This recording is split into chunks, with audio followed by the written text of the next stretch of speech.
Welcome to Bogues. This is the My Journey series, episode 12.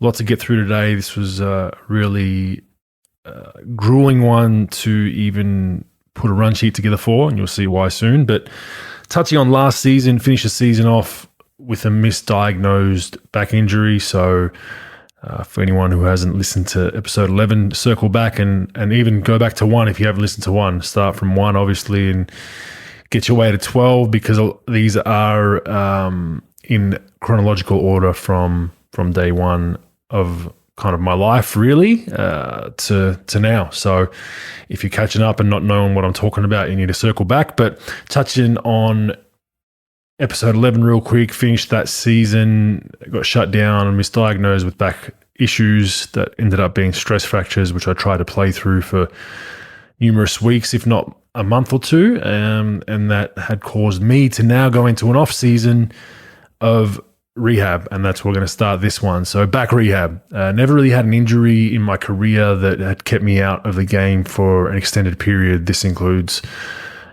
being young, never broke a bone, never tweaked anything where I was out for a game as a child. Going on into high school, the same thing, never missed a game for an injury. The AIS, I had a small kind of disc issue in my back where I was out for about, I think, 2 or 3 weeks, and that was it. Didn't miss any games, though, because it was the off season, and then went on to the University of Utah, never missed a game. First couple of years in the NBA was pretty healthy for the most part. A few knocks and bruises, but nothing long term. So this was the first time I had to deal with the adversity of a long, grueling rehab, and kind of what that entails and is. A lot of people out there won't really know. And this isn't. I'm not saying this to have a sob story, have people feel sorry for athletes or myself, but there's a lot that goes on behind the scenes that people don't realize. So with this back rehab, I had the stress fracture. There was no surgery involved. It was literally just, we need to shut you down for a bit, rest you, and then slowly work our way up to getting your core strength, your hip strength, your glute, which is your bum, all those kind of muscles and attachments and ligaments and everything just firing to support your back, basically. So most people that have had back issues or have them right now have had them in the past. It's generally a number of things. It generally starts from a core strength that isn't where it needs to be, a weaker core strength. It could also be not enough strength in your glutes and your legs and your hips. It can also be tight hips, tight glutes. You could be the strongest man or woman in the world, but if you're tight in your hips, not as flexible, you're tight, and you're moving different in your glutes and upper back, it can put a strain on your lower back. So I've come to realize with lower backs, there's a million different things that can affect it, but there is a pretty simple formula to try and, I guess, minimize when you do tweak your back that it's not as severe. So people that will go and pick something up one day and tweak their back, that's generally because, they're not engaging their core, they're not engaging muscles around their back, and they're using all back. That's why, the old saying is live with your knees, don't live with your back. Anyhow, that's all boring stuff, but my rehab basically started with just some core and Pilates. I work with a guy named Dominic Trimboli. No, not the underworld figure. This is the brother of the Trimboli that played for the Socceroos. He's a kind of a core and movement expert there in Melbourne. So I was back in Australia for my rehab. Did a lot of stuff with Dominic. Did a lot of stuff with a guy named Bogut, who was been with a number of Australian rules football teams in Australia. He's kind of big on running gait and movement, core, all that kind of stuff. So I worked a little bit with him as well. He was involved in the national team when I was a young fella as well. So really, really nice guy. A lot of time for everybody, but he does a lot of stuff. And his main strength is running gait and I guess tweaking people's movements when they run so they don't get injured and so they're more efficient. So it might be,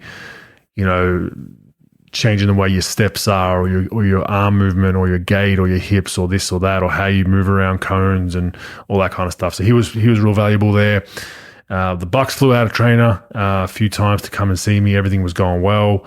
I was getting better and better, but it was really, really slow. It was just a tedious rehab where, the ramp up process is, as a professional athlete, is very hard because you want to be let off the leash, to use that analogy, because you feel like I can go and just have a one-on-one workout with the coach for an hour. I feel like I'm there, but you forget there's jumping, there's dunking, there's rebounding where you're going to strain your back. So they need to, with these kind of rehabs, and because it was the off season, there was no point trying to go hard early. It was like, let's ramp it up step by step. So each week we do a little bit more, and then you see if there's a setback. And if there's a setback, then you tweak it a little bit. And it's kind of a bit of a chess game when it comes to injury management with long-term injuries. And that goes with everything, ankles, knees, whatever rehab. You got to kind of listen to your body at times. And at times when you're an athlete, you do listen to your body, and sometimes you don't. When you're in the middle of a season or a final series, you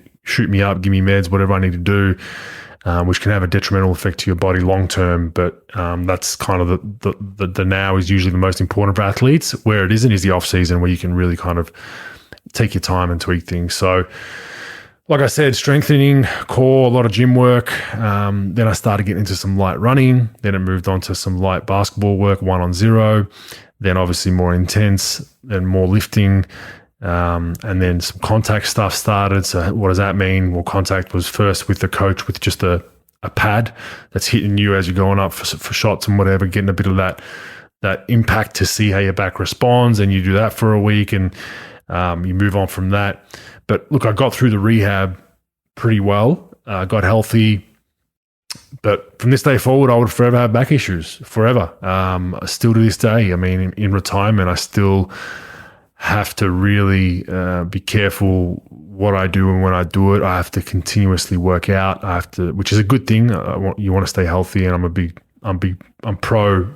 I think all people should work out three to 4 times a week in some capacity, whether it's going for a walk, a run, weight room, whatever you want to do. I think that's very, very important. But this taught me that, this is a lifelong thing now. I've got an issue from, that was misdiagnosed at one point in my career. And if that wasn't misdiagnosed that way, I don't believe it'd be as severe. I still think I'd probably have some back issues, but just because of my height. But it was brought on much more severe because of a misdiagnosis, right? So you move on from there. Get through the rehab, like I said, fine. But what it taught me was now I needed to do much more on a day-to-day basis to get myself ready for games, to get myself ready for practices, to get myself even ready to jump on a plane or while I'm on a plane doing certain things. And what did that mean? It meant a lot of stretching, a lot of rolling out on a foam roll or a ball, like a hard ball, a lot of massage, a lot of physio, a lot of core work, Pilates. The list goes on and on. Physio was the biggest one for me, making sure that before a game or before a practice that they checked my hips, it was all aligned. Sometimes my hips would be off just from the wear and tear of an NBA season, making sure that's all lined up. And if it's off a little bit, we fix it before we go out on the floor so it doesn't then pull on your back and all that kind of stuff. So there's a lot that, like I said, people don't know that athletes are doing. And this would be, I'd come home from games and practices the rest of my career, and I'd be rolling out on the floor. I'd be stretching. I'd ever really sit on the couch just because I'd be stretching or rolling out. I mean, a co-owner or the majority owner in the Sydney Kings, when I was playing there, used to laugh and call the ball that I carried with me the Magic 8 ball, because it was the size of a Magic 8 ball, and it was black, and I'd be rolling my back up and down while coach was doing his meeting before we run out to do warm-ups in games and practices. Any chance I got, I'd be on that ball rolling out and just trying to relieve a bit of pain. And it helped so much. And I think some of it might have been placebo, but a lot of it was like, my left side of my back's sore. I'm just going to roll out for 15 minutes while we're doing film, or while we're doing this, or while we're doing that. And that's what I learned. I learned to take any opportunity I could, whether it was on an airplane, I'd have a ball with me.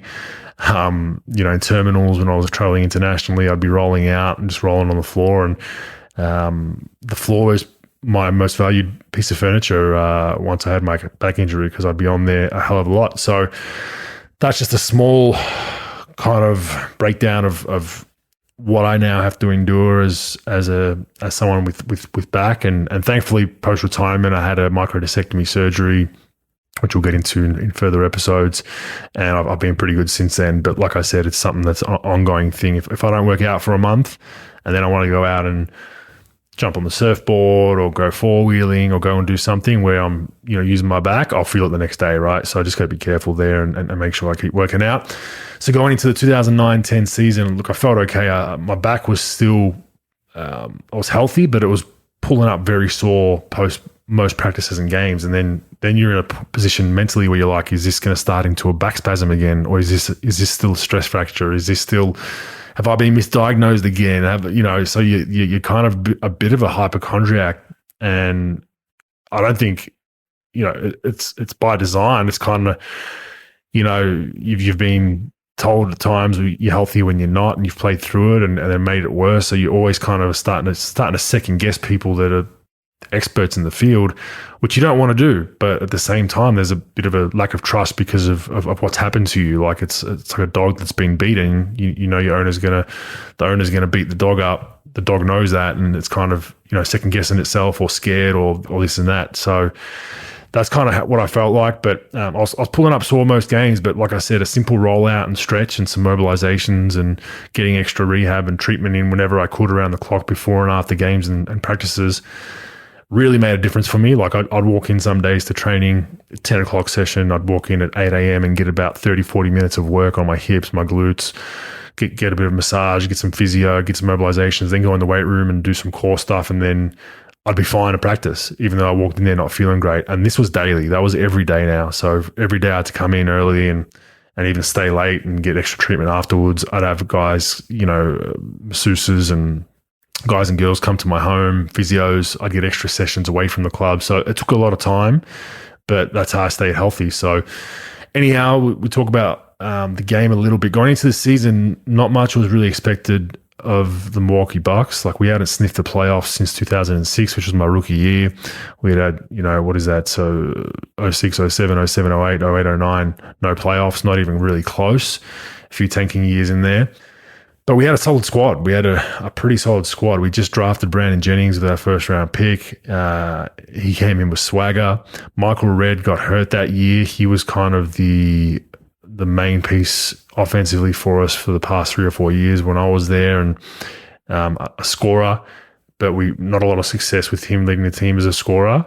And he went down, and then other guys stepped up. And we kind of started to put it together a little bit. Some small tweaks to the roster. We had a lot of good role players like Luke Ridnour coming off the bench. We had Kurt Thomas was an invaluable veteran for us that season. So we had a lot of players who just happy to buy into their roles, and it was a good mix of youth and talent. A few other notable names on that roster. Charlie Bell was really, really good for us defensively. Kind of an intangibles guard. Carlos Delfino, a good friend of mine, still talk to him to this day. He was sensational, shooting the ball from three, could put it on the floor, could do a little bit more than he showed in other teams. He was really good for us. We had Ersan Ilyasova, who ended up playing, 14, 15 years in the NBA, who was really, really solid for us. We made a move for John Salmons late in the season, which was invaluable. He was huge for us in a free agent year. We also had Jerry Stackhouse, who was towards the end of his year, but was a really good veteran. Hakeem Warwick was there. Rocco Leniukic, who was a guy he played for the Croatian national team when I was a junior. We had some battles. Michael Redd obviously hurt. Luke Ridnour, big, like I said. Jody Meeks was a rookie shooter, didn't play a whole lot, but helped us some games. Luke Marbute was very, very important for us. He was our best defender. Could guard 1 through 5. Was really big. So you look at those names, and there wasn't a big standout of stars. Backup big Dan Gazarich and Francisco Elson. There wasn't something that jumps out at you like, wow, that team's going to make some noise. But we were solid. We put it together. As the season wore on, we got better and better. And I started out inconsistently, up and down, and the first, month with the back, getting back on the floor, up and down, have a game with 20 and 10, and then a game with 7 and 5. But started to feel better. Started to feel not just back-wise, but just mentally like I'm starting to really feel like I'm fitting in the NBA and playing into my role and feeling good. And I put together, a really good year numbers wise, and we won games. We got the 6th seed in the playoffs, and we go on to play Atlanta, who were the 3. We'll talk about that in a second. But my numbers in that season were career highs, my career best year numbers wise on paper. So I averaged 15.9 points, so you can call it 16 points a night, 10.2 rebounds a night, 1.8 assists and 2.5 blocks. Shot at 52% from the field, 63% from the line, so my best year from the line. And just felt good. Played a decent amount of minutes at 32.3, and just felt like it all came together. I started and played. I played 69 games, started all 69. Basically didn't miss a game from the start of the season until what is now a very famous YouTube clip of an injury. But look, my averages, like I said, were great. I was in the running for an all-star berth. I thought I would make it, mainly after... So the initial squads got announced. This was an Allen Iverson, I believe, was on the Detroit Pistons squad. He got voted in by obviously all the fans in China and whatnot, just because he was a big name, but he didn't have a great year. And I think he pulled out, whether due to injury or just that he didn't think it was appropriate for him to go. I don't know what it was, but he didn't go to the All-Star game. So when he pulled out, there was an injury exemption spot ready, right? And when I didn't make the initial squad, I was pretty pissed, because I thought, look, I've been playing really well. I really played well pre-All-Star. And I was like, man, I should be in the running for this. And then kind of the news that the club got from the league was, look, I think we were at 500 or around then at the time.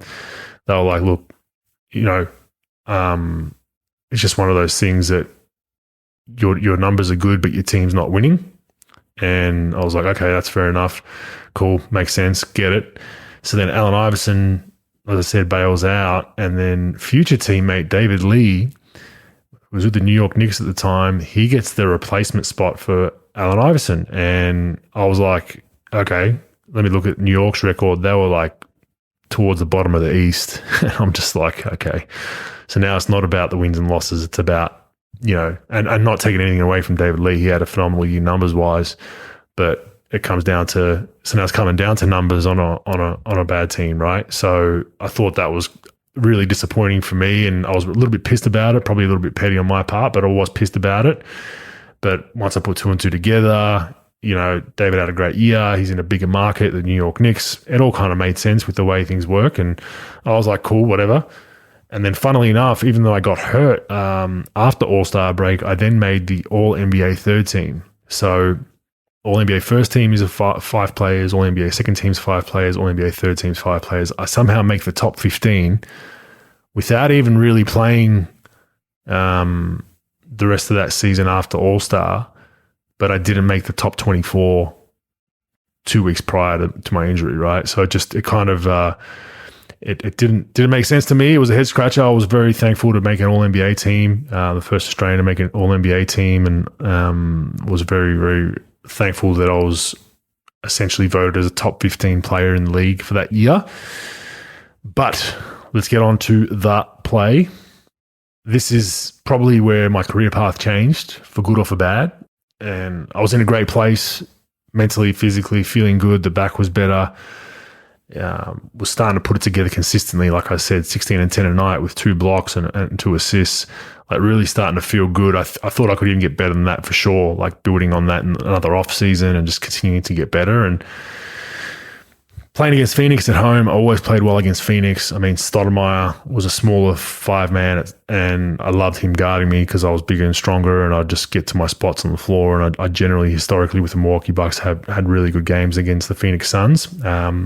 They were a very tough team, though, because they didn't really care if you were scoring inside. They just tried to push the ball up and get up threes. They were kind of the first team to really try to push the limit on how many threes and how fast-paced we can play, which we see now every team doing. But anyway, the play. We get a defensive stop, and I take off in kind of a half to like a mid-sprint, 75% level sprint. So we get a stop, the ball misses, Carlos Delfino grabs a rebound. I just start running, and without realizing it, I'm kind of pretty much ahead of the pack at about maybe just close to the half-court line. And I didn't realize it. I'm just running down to usually Biggs are taught, run down the midline, get positioned, seal early, someone will throw it to you. As I'm running, I hear Scott Skiles, run to me. I'm ahead of the pack, run. So I'm like, shit, I might be ahead of the field here. Like, so I kind of turn my head as I'm passing half court, and Carlos Delfino grabbed the rebound. He throws like a baseball 3/4 court pass to me on the money,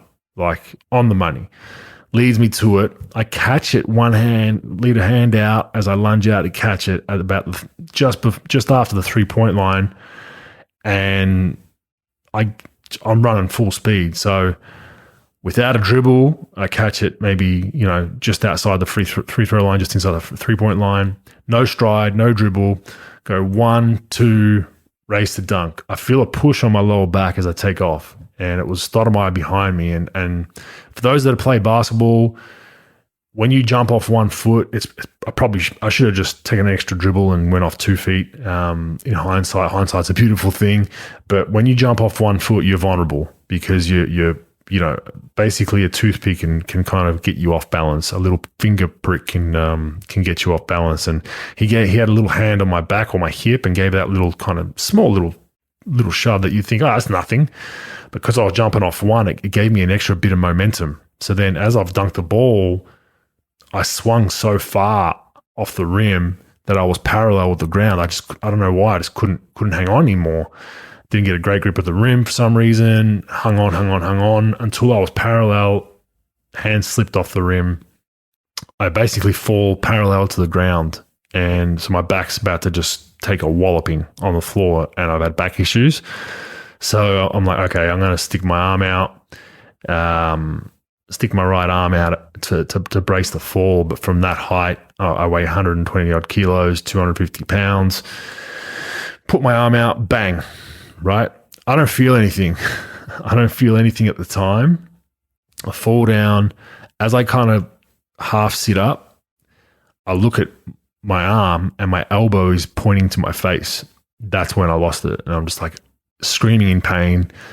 And I was just like out of it, man. I was like, what is going on here? My elbow shouldn't be facing this way. I've realized I've done some damage. So I get on my feet. I get helped out by a trainer to the back of the locker room. And I'm just, for Australians, we'll know this reference, but there's a thing called the whistle.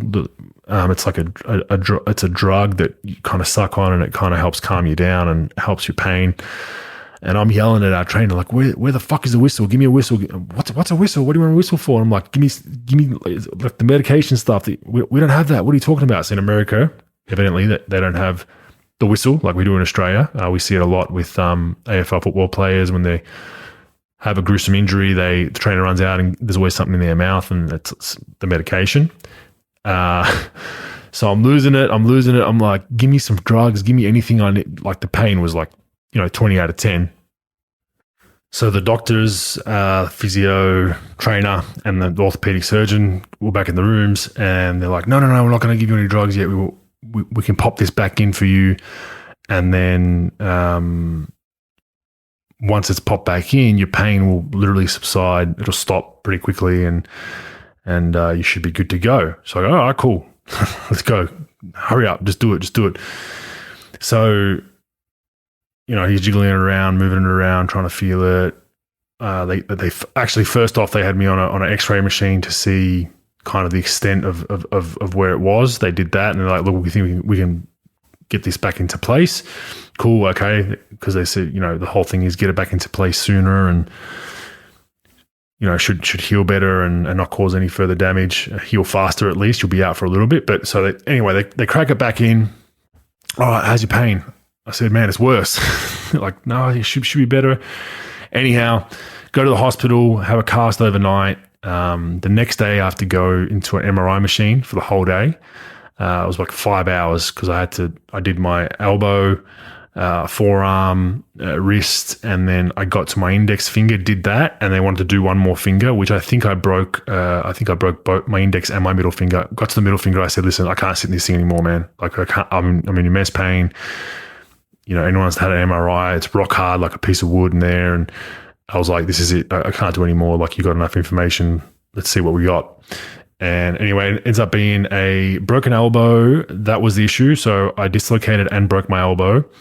There was actually a crack in the bone of my elbow. So when they cracked my elbow back in, relocated it from the dislocation, it did go back in, but the pain was, there was a floating bone in there. So, you don't know that at the time, which is fine. I don't hold any grudges there. Broken wrist, broken elbow, broken finger, index finger. So I come out of that MRI. We have surgery. The wristing's pretty standard. We don't need to touch that. I had to get a pin put in my index finger. I still got the scar to this day. As a metal insert at the top of my index finger near the knuckle. There was a clean out of my elbow to get the fragments out and all that kind of stuff and make sure everything was good in there. That was all good. Come out of surgery with a cast literally from the top of my index finger all the way to my wrist, my forearm, my elbow, up to my shoulder, and my elbow was put into a 90-degree angle. So yeah, how do you sleep? How do you shower? How do you go to the bathroom? It was hell. It wasn't easy, and it was a huge adjustment, especially sleeping. I'm not a back sleeper, so it was really hard for me. Just lie on your back and prop your my elbow my fingers are pointed to the sky, so it's in a 90-degree angle. Like, you can kind of half put it against your chest, or you can have it up in the air. But I'm not a back sleeper, so I couldn't figure that out. Thankfully, near my bed, there was a window with some architrave that was poking out, and my wife actually had photos of it back in the day, or my girlfriend at the time. And it was basically, I figured out a way of how to slide my right arm, which was in a cast, against the wall, and the architrave was held it up, kind of, if that makes sense. And I was lying on my side, so I figured out a way, figured out how to shower with one arm. So at the start, I was putting a plastic bag around my cast, and then that just got too much work. So I just started showering with my right arm above my head the whole time. You figure it out, human beings are adaptable, and you have to figure it out. But behind the scenes, that kind of stuff, people don't see. They see an athlete like myself get injured, break their elbow, and then 6 months later or a year later, they're back on the court and everyone's like, they're back, great. But no one sees the day-to-day.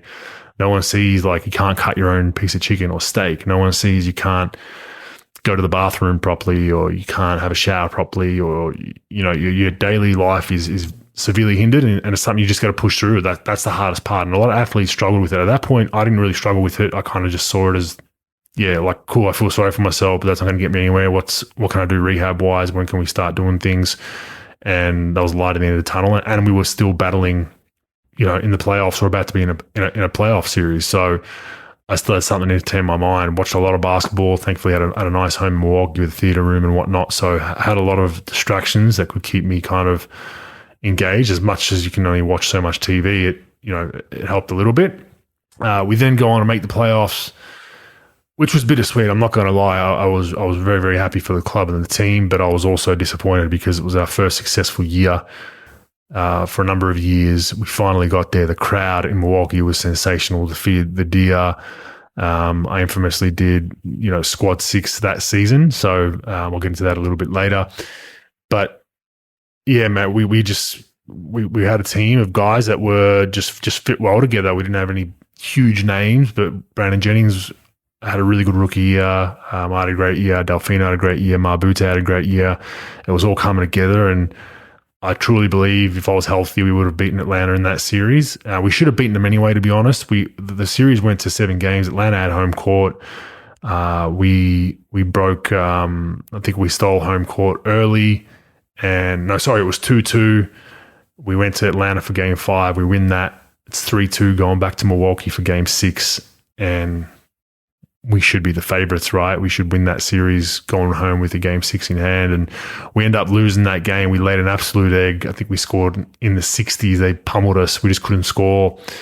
And Atlanta go on to beat us in 7. But, it's easy to say if I was, but I believe the year that I was having, I would have loved to have been part of that playoff series and had a chance to to go to the second round of the playoffs for the first time in a number of years from Milwaukee. So that was bittersweet. But then Squad 6 was one beautiful thing that was formed. So for a lot of people that aren't aware of what Squad 6 is or what it entailed, so going into that season, 2009, 2010, I noticed, there wasn't a lot of passion to go to a Milwaukee Bucks game. We weren't winning games, and rightfully so. We weren't winning games. It's a smaller market. It's a blue-collar town. It's very cold for most of the NBA season, very, very cold. The arena was old. It was it had a cave feel to it. It just, there's a lot of reasons for fans not to go, even if we were half good, to be honest with you. So there were nights where we play, before that season, you play on a Tuesday night, it's minus 15, minus 20 outside, it's snowing. People just, it was a dead environment. So you're like, okay, what can I do to fix this? So I approached the marketing department and ticketing department. I said, look, I want to buy 100 seats for the whole season.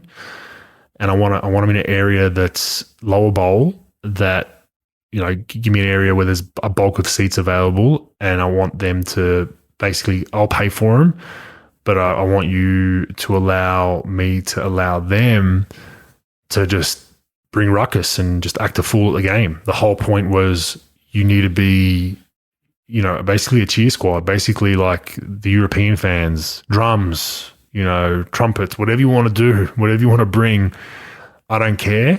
Your only, I guess, agreement that you have to get these tickets for free is you have to cheer and stand up the whole game. That's the only prerequisite. So, like, I don't care what you do before the game, after the game, you need to come to this game and yell, scream, cheer, boo the opponents, make fun of them, make it an atmosphere that is noticed. And so I remember we end up having a Squad 6 tryout, and it was for any diehard fans. And now, look, there were a lot of fans that love the Bucks but just couldn't afford to come to the games. The tickets, even a small market, $80, $100 per person for a good lower bowl seat.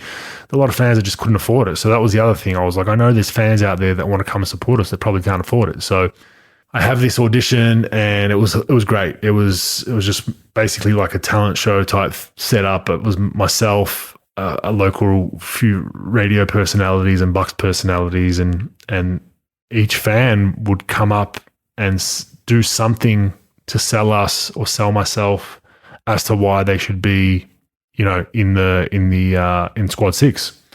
So they end up doing all kinds of different things. Some people did poems. Some people literally just got up there and did Bucks chants. Some people painted their faces. Some people did actual acted out skits with costumes. It was a great, great vibe. And it was something that I was like, shit, this could be bigger than I thought. Like, these people really love this. So anyway, we end up having 100. We have 100 selected. They get tickets to every game. Like I said, you just got to cheer and act a fool. And we were good that year. So as the season was progressing, we were getting better and better and winning games.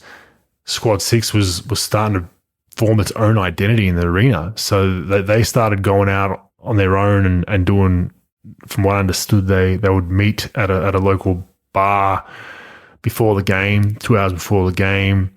They would chat about what they're going to do. Then that actually turned into a few days before the game. They would all communicate about, hey, we're going to give this player shit. We're going to do this about this player.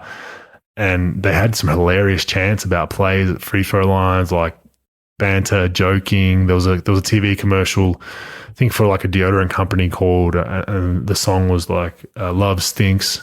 Yeah, yeah. For those who can remember it that lived in the US, and Kevin Love's at the free throw line. They're all chanting Love Stinks. Yeah, yeah. Just stuff like that was just really creative and really cool. And it was never seen in the NBA. In American sports, football is a little bit different, but basketball, it was kind of, you sit there and, you cheer and, yeah, okay, go team, or boo you, hope you miss. And that was it.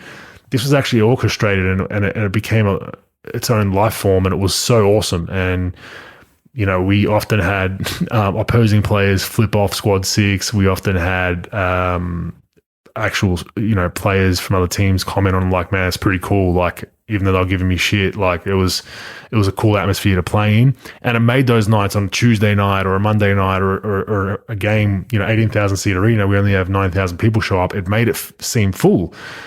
it became its own thing, and it was awesome. And those people were awesome. And I did some things with them at the end of the season where we caught up at like a banquet and caught up with them and said hello to them and thanked them for their time. And, they put a lot of effort in, which they didn't need to do, albeit they got free tickets, but they didn't need to do that.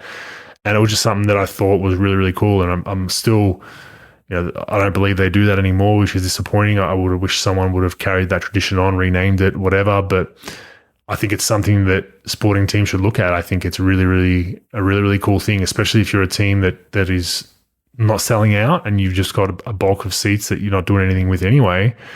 It's like, give them away, give the tickets away and give it to diehard fans that probably can't afford to come to every single game, but they might be able to afford to come to one or two. They'll come to then every one. And I think it created a very cool environment. For those that are interested more in that, you can jump on YouTube, type in Milwaukee Bucks Squad 6 and see the kind of things they did. There were a few local news stories on them. And then that momentum carried into the playoffs. The whole crowd started joining in on the chants they did. And it was a really, really cool time. As you can hear, it's kind of something I'm really, really proud to be a part of. And I know those people were very thankful for the opportunity, as I was, what they did and transform that kind of quiet arena into something. And I wish it was still going to this day, but time moves on. They've all moved on, but I know for a lot of those people, that was a very special time in their lives. I actually had some people reach out years after I left and said, listen, wish you all the best in your next club and all that, but I really appreciate what you did. It was some of the best time of my life, meeting new people, meeting Bucks fans, having something that we're passionate about, all on the same page, catching up for meals. So appreciate all that. Squad 6, like I said, YouTube, Milwaukee Bucks Squad 6, you'll find a bunch of stuff on there, which is really cool. Season ends anyway. I have to go and rehab once again in Australia. This was a pain in the ass of a rehab. The back was one thing. This one was a whole different ball game because my elbow was in a cast for so long. When you extend your elbow, so you get your arm as straight as you can, when you're in a cast, I then took the cast off, I couldn't extend my elbow. So I'd get down to, like, if you put your elbow at 90 degrees, I was probably getting to 45, maybe, and then it'd just stop. So what this entailed was the physio literally handing me a towel and saying, bite on this. I'm like, what do you mean? He's like, you'll see. And he would have his arms behind my elbow and kind of his wrist between his knees, and he would be just forcefully making that thing try to get as straight as it could. And the first couple of weeks, it still didn't move much. Started getting better and better. And then, they mobilize a little bit, then do some soft tissue and some loosening, and then do it again, and then do it again. And the problem was, once we started getting it as straighter, I then couldn't do a bicep curl. I couldn't go past 90 degrees the other way. So it was just one of those things that we had to just continue to do on a daily basis. As I said, the things people don't see. Training wise, I could kind of do conditioning on my feet. I could do, any lower body weight work for the most part. I couldn't do any upper body really, besides just some one arm stuff with my left hand. So conditioning wasn't as good as it could have been strength wise. But everything else was okay. I could still do a little bit. I couldn't shoot really. So all I could do was shoot left-handed shots for the whole off-season. I didn't shoot the ball the whole off-season with my right hand really, because it was just came out of a cast. I couldn't shoot it. Then once I started shooting again with the right hand towards the end of that off-season, it felt horrible. It was painful. 1 out of 10 shots that I'd shoot, I'd have a stabbing pain in my elbow. I just thought, scar tissue, whatever, I just got to get through it and continue progressing. But back in my mind, I remember the surgeon told me post the surgery, he goes, look, you're probably not going to be the same again. Your right arm, you'd never get to full extension. You'll never get to a position where you feel like it was before. And I actually got it pretty close to a full extension. Like right now, looking at it, it's pretty close. I'm off about, from my other arm, 5-10 degrees. But when I came back, the surgeon was like, wow, like I didn't think you get, I thought no chance you get it that close. So I did a lot of work, very diligent on my rehab. It was almost every other day of physio, every other day of training, and got it to a point where it was still feasible, but my shooting definitely took a back seat. And that was just something that potentially changed direction in my career, to be honest with you. It changed the way I played. It changed the way I used my strengths on the offensive end, and thankfully I had a left hand. I had a very, very good weak hand, quote unquote, that I'd worked on from high school and college, so I could actually still be feasible in the post and get to my hook shots, but it definitely changed things. So moving on from there, next episode we'll get into the aftermath of the elbow injury and what happened there. A little bit of off-court happenings. Bought a warehouse out in Melbourne for a bunch of, the plan was to have kind of a muscle car workshop without any. It's my first foray into business without a safe and sound business plan. Just kind of went into it blind. Bought a warehouse, a decent sized warehouse, and just wanted my dad mainly to have something he's passionate about and something he can get into. He'd been retired for a couple of years. Once I got drafted, obviously they retired. I think it was 5 or 6 years into retirement. And I felt like this would be something he can be passionate about. And we started that in Dandenong for a little bit. And that just didn't work out the way we thought it would. We had big grand plans of, you watch these shows on Discovery, Chip Foose and a full muscle car warehouse. It goes to the paint. We had a paint booth in there. We had a sanding booth. We had storage areas. We had a CNC machine which could make our own products, our own metal products or rims or wheels and all that kind of stuff. But you're relying on a lot of people at that time to run a feasible business like that in something that I wasn't familiar with. Neither was my dad. I mean, my dad came from running his own small business and tried to run it the same way, but you realize the scale of some of these production companies that restore cars in the US or in Australia.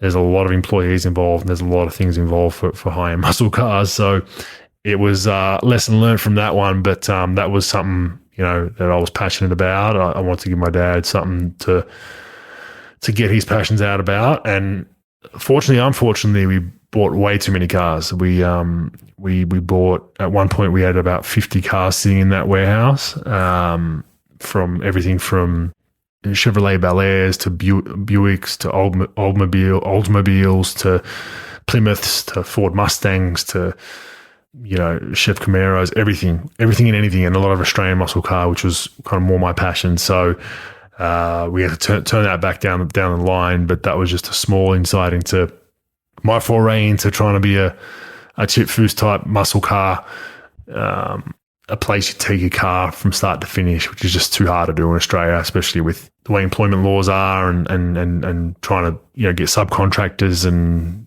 sometimes you can't afford as a business to have a guy on full time, but you need him full time, and then you're like, okay, no, you got super and stuff to deal with, which is all part of running a business, right? But you come to see that if you don't have the work, then you've got someone on a full time wage where you're not getting the mass cars in to do the work, then what do you do there? You don't want to lay people off. Then do you do subcontractors? The problem with subcontractors is that your project's going to be delayed because they've got other work. So figuring all that out on the fly, like I said, without a safe and sound business plan wasn't the brightest idea, but you live, you learn. I live and learn from that, and ended up, figuring it all out and turning it back a fair bit from what it was, what the initial plan was. But just a great learning curve for me in the world of business and the world of muscle cars, and learned a lot from that, as did my father, and we moved on from that pretty quickly. But 50 cars at one point was way overkill, and this came down to, at one point my father had basically an open checkbook to order any cars from the US that he was passionate about and that he liked, and it was kind of cool seeing him see some of these cars for the first time that he'd seen on movies and Mustangs and this and that, and just a small little thing I tried out that didn't work out perfectly, but that's a part of life. So anyhow, that wraps up episode 12 of the My Journey podcast. Appreciate everyone following and liking these. I know there's a lot of our listeners that specifically tune in for the My Journeys only, and that's fair enough. There's a bunch of different stuff I do with the podcast, so really appreciate all that. And hopefully you continue to listen. If you haven't tried any other podcasts, give them a try as well. We'll try to get a few My Journeys out. Probably the next one will be after the new year. As I said, still in the process of setting up a studio. So once that studio is up and running, there'll be a whole lot more time to pump these out. Right now is just a little bit hard moving around and doing the recordings from different places. So other than that, thank you. at Bogues, all your social media platforms. Let me know what you think of this, my journey. Not as hard hitting as the old Steve podcast from the last couple of episodes, but hopefully a great insight into what goes on in life of an athlete when you're hurt and you have to deal with problems outside of the game. Thank you. Let's get rogue.